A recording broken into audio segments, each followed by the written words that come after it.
Покорить гору невозможно, лишь только взойти на пик с ее разрешения, и то при хороших навыках в альпинизме. Поэтому подготовкой ребят из Ингушетии, желающих совершать восхождение, будут заниматься опытнейшие инструкторы, настоящие мастера своего дела.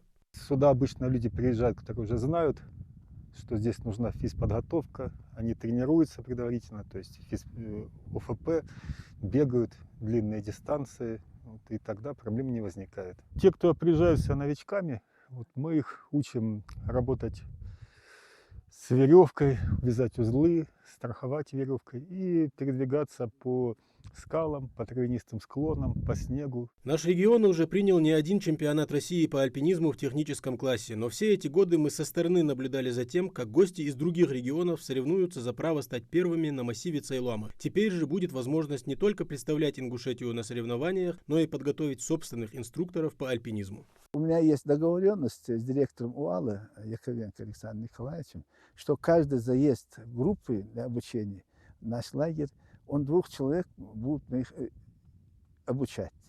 Проживание, питание, инструктор, все. И это все расходы, их расходы Федерации альпинизма Ингушетии берет на себя.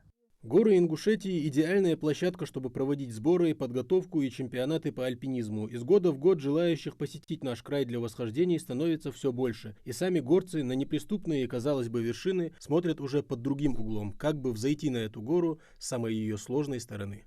Их сначала обучение в пределах 10 дней обучения и восхождение на гору категории сложности 1Б, а потом на второй разряд они сдают, они могут здесь же в лагере работать инструкторами.